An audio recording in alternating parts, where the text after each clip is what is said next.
Bismillahirrahmanirrahim. Assalamualaikum warahmatullahi wabarakatuh. Bersyukur kepada Allah Subhanahu wa taala dengan mengucap alhamdulillahirabbil alamin.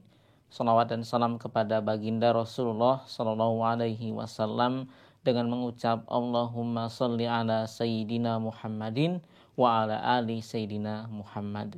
Sobat Quran yang dimuliakan Allah Subhanahu wa taala, pada kesempatan kali ini saya akan membahas bagaimana sikap kita ketika kita merasa memiliki kekurangan biaya untuk menghafal Al-Quran. Jika kita lihat kenyataan hari ini, semua hal membutuhkan biaya, termasuk menuntut ilmu dan belajar Al-Quran, menghafal Al-Quran. Walaupun ada beberapa lembaga dan pesantren yang menyediakan beasiswa bagi para santri yang menuntut ilmu dan menghafal, kebutuhan-kebutuhan lainnya tetap membutuhkan biaya. Orang-orang yang menganggap kekurangan biaya ini menjadi sebuah persoalan karena mereka beranggapan bahwa menghafal Al-Quran hanya bisa dilakukan di pondok pesantren saja atau di lembaga tahfidz saja. Padahal menghafal Al-Quran bisa dilakukan di mana saja, kapan saja, dan oleh siapa saja.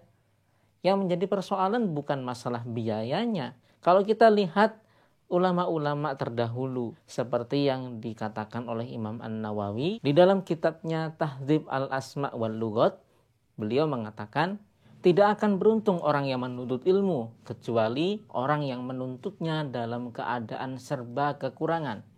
Dahulu aku mendapatkan sehelai kertas pun dengan kondisi yang sangat sulit. Itu kata beliau.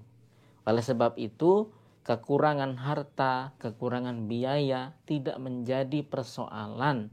Kalaupun ini menjadi sebuah persoalan, tentunya ulama-ulama besar tidak akan menjadi ulama yang sebesar seperti yang sekarang kita kenal. Imam Asy-Syafi'i, Imam An-Nawawi, dan yang lain-lain. Yang menjadi persoalan bukan kurangnya biaya, akan tetapi kurangnya tekad yang ada dalam diri kita. Seandainya kekurangan biaya ini menjadi sebuah masalah, tentunya Imam Asy-Syafi'i tidak akan menjadi ulama sebesar yang kita kenal saat ini. Jadi, kalau kita tidak menjadikan kekurangan biaya ini menjadi sebuah halangan, maka kita akan menemukan solusi-solusi dalam menuntut ilmu. Misalnya dalam hal menghafal Al-Quran, kalau kita tidak bisa masuk pesantren, kita tidak bisa masuk lembaga tahfidz, kita bisa menghafal secara mandiri di rumah. Kalau di rumah banyak godaan, kita bisa menghafal di masjid. Dan kalau tidak ada guru yang menyimak kita, kita bisa meminta tolong teman kita. Sekalian mengajak mereka untuk ikut menghafal bersama, dan Anda bisa saling simak menyimak jika sudah hafal. Satu sama lain menjadi murid dan menjadi guru.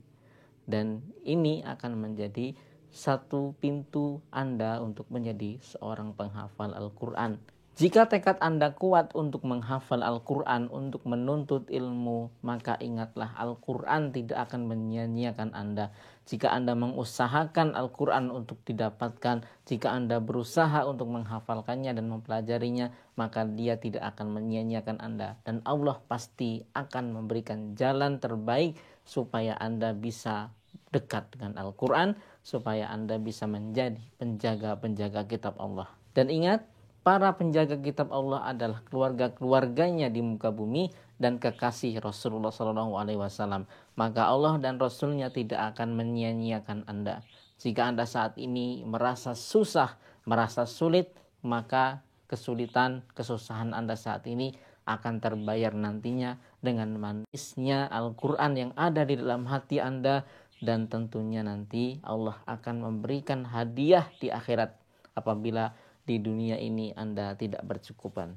Tapi ingatlah, insya Allah dengan adanya Al-Quran di dalam diri Anda, Allah akan mencukupi kebutuhan-kebutuhan Anda. Oke, demikian, mudah-mudahan video singkat ini bermanfaat.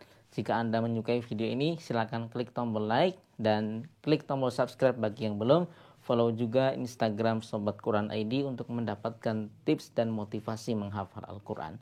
Kita akan ketemu lagi di video berikutnya.